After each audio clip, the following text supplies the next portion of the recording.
You won't believe this concept art for the proposed Space Pavilion at EPCOT that was set to debut in 1999. Hello everyone, I'm George Taylor from ImagiNERDing. Subscribe to my channel to get updates when I release new videos about Disney history, Disney books, and amusement park histories. Mission Space, which opened on October 9, 2003, sits on the spot of the former Horizons attraction. Horizons opened on October 1, 1983, a year after EPCOT Center opened. The much-loved attraction, which always seemed to be the real heart of Future World, and the attraction that encapsulated all of the ideas of EPCOT, closed in December 1994. It reopened a year later to help with the crowds while the Universe of Energy and the World of Motion were being refurbished. Horizons finally closed on January 9, 1999. The entire attraction was dismantled and demolished for the future Mission Space. Since the beginning of EPCOT Center planning, there was always a plan for a Space Pavilion. Due to the size and scope of the planned Space Pavilion, it never really got off the ground. That doesn't mean that Disney wasn't always planning for a Space Pavilion or a replacement for Horizon. I ran across a 1996 concept plan for a space attraction that would reuse the Horizons building and much of the ride layout. This 26-page book shows a themed attraction in the vein of the great EPCOT attractions like the original Living Seas and the World of Motion. Now, let's take a look at this 1996 concept. Looking at the cover, it is very reminiscent of the mural at the entrance to Spaceship Earth and the long-lost Horizons mural.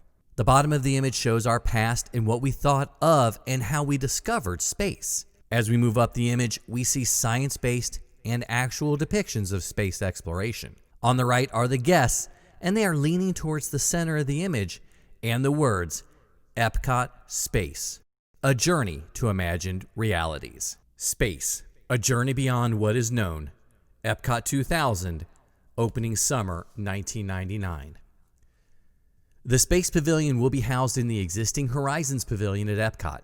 The current ride system will be retained but shortened to make room for a second new ride experience, the Speculator, a 150-person vertical platform that tilts forward to suspend guests in mid-air above a giant curved motion picture screen. The ride portion of the attraction will be approximately 10 minutes in length, followed by the 6-minute Speculator experience. The capacity of the attraction will be 2,250 theoretical hourly count. The theme of the pavilion is that which you think becomes your world. Guests will be immersed in the wonders of space as seen or imagined by mankind throughout the ages. More than just a showcase of technology, the Space Pavilion will take guests on a journey beyond what is known onto a journey of speculation about the unknown. The exterior of the Horizons Pavilion will be modified to fit the new theme of space.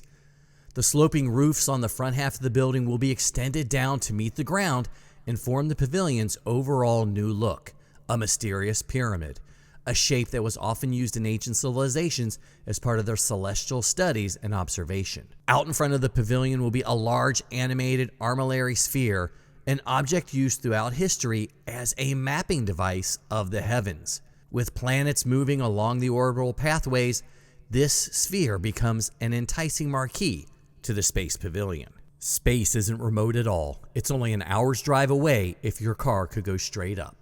Enter the gallery. We enter the pavilion and find ourselves in a gallery of images that convey the utmost limits of our knowledge of space. We see dramatic views from the Hubble telescope showing the most distant celestial objects ever seen from Earth.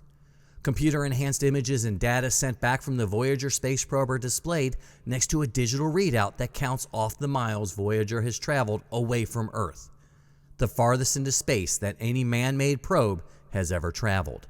We see exciting scenes from the most recent space shuttle flights as astronauts live and work space, preparing for construction of the first permanent space station. This area is simple in design and it is constantly updated as new images become available. In this entry gallery, interspersed between the images, we see the faces and hear the voices of folks of all ages and walks of life. They are asking questions about what space might be and wondering about our role in the universe. These faces and voices, combined with the gallery's state-of-the-art images, will be the first of several reinforcing moments in the show that use commonly held beliefs in great diversity to demonstrate the theme, that which we think really does become our world. Boarding the ride vehicle. The first of two adventures, the ride is a journey towards the stars, a journey to see what our ancestors have envisioned and imagined space to be, and how knowledge and tools forever alter those perceptions. But most importantly, it is a journey for us to think about space, to learn, to imagine. We'll begin at a time when the only tool we had to explore space was the human mind, and finish this part of the show inspired by images from today's technology. Images that will fuel tomorrow's speculation. We'll see 4 acts in our story. We imagined, we saw, we went, we reach. That will take us from a point here on Earth to the furthest explored point in the universe. As we step aboard the moving vehicle, our journey begins. The voice of a narrator will accompany us along the way. As we travel, we will encounter strategic milestones, tools that represent sudden and tremendous advances in mankind's ability to understand and explore the universe. At each milestone, the visual style and the mood of the show will change to emphasize the special importance of these advances and to separate their factual content from the speculation of the main scenes. As our ride vehicles leave the loading area, today's modern world is left behind and we find ourselves transported to a time where our ancestors' only tool to interpret the skies above was the incredible vision of the mind's eye. With this single first tool, speculation begins. Aboard the ride. Act 1, we imagined. With our tool, the mind. We peer out from under the flickering flames of candles and torches in ancient observatories, Chinese temples, Egyptian pyramids, and the monoliths of Stonehenge toward the vast unknown of space. We hear the voices of our ancestors as they wonder about the points of light in the sky overhead. We see how the diverse early civilizations have all looked toward one common unknown, the universe. In this long ago time, as we watch the skies in wonder, we used our imaginations to conjure up amazing visions of what those points of light might be. Diana's arrow is shot across the heavens, bringing to life the constellations and the hidden beings they represent. We used our imaginations visualizing how the universe must work. We saw dragons consuming the sun, and even imagined things we couldn't see, like the Earth being carried through space on the back of a giant turtle. These images play before our eyes like a sequence from Disney's Fantasia come to life. We feel the emotional power of these images as animation, color, and music swirl through our vision. It makes us realize that sometimes images from the mind are more powerful than the actual nature of the universe. We see that without the benefit of technical knowledge, these speculations existed as reality, for that which you think becomes your world, until Act 2, we saw with our tool, the telescope. Things changed. As we reach our next milestone, we encounter a wondrous man-made tool, the telescope. Now we can actually see into space rather than just imagine. We see that those points of lights are planets like our Earth and stars like our sun. The riddle of the solar system starts to unfold as we see the Earth is no longer the center of the universe. Much of what we believed and looked at would never be the same. As we enter the scene, we hear the voices of people from this era speculating about the universe, with the newly acquired vision of the telescope enhancing the power of the mind's eye. Through the vision of the telescope, we begin to imagine what it might be like to travel to the moon, and perhaps even the planets and stars beyond. And we conjured up amazing visions of how we might get there. Authors like H.G. Wells, Jules Verne, and Edgar Rice Burroughs began to speculate about how that technology might work, while artists like Albert Robida began to envision how it might look. The imagery we pass resembles the machine-age world of Fritz Lang's Metropolis, of Chaplin's Modern Times, with the whimsy of Roland Emmett's kinetic sculpture. For the first time, we can imagine the possibility of an exodus from the planet Earth, heading for the stars beyond. That which you think becomes your world. Act 3.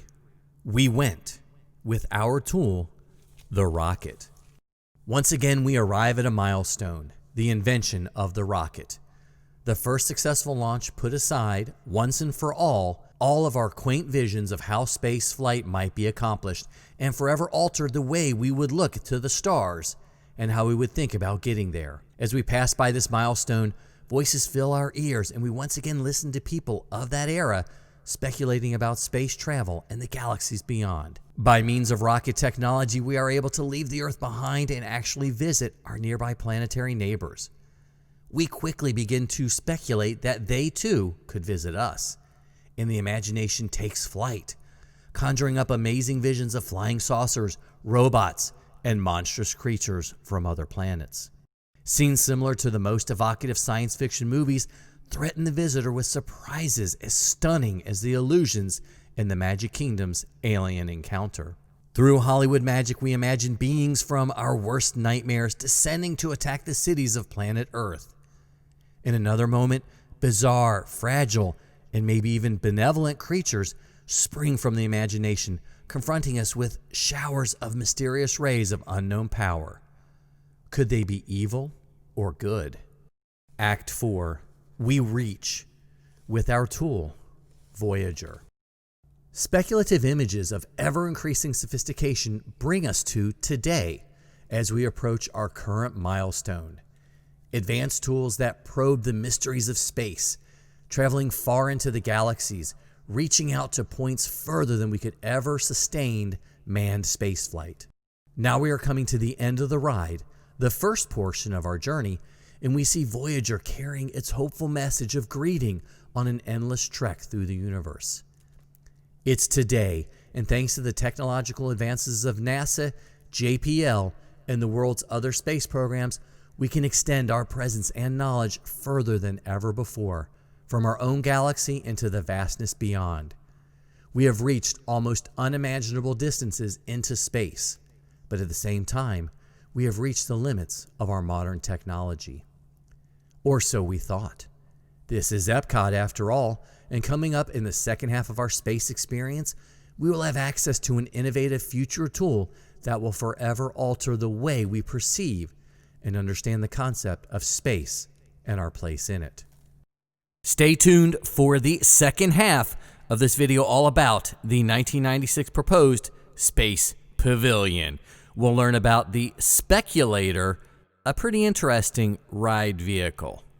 Leave me a comment and let me know your thoughts on this 1996 proposal for the Space Pavilion. I'm George Taylor from ImagiNERDing, and I hope to see you in the parks.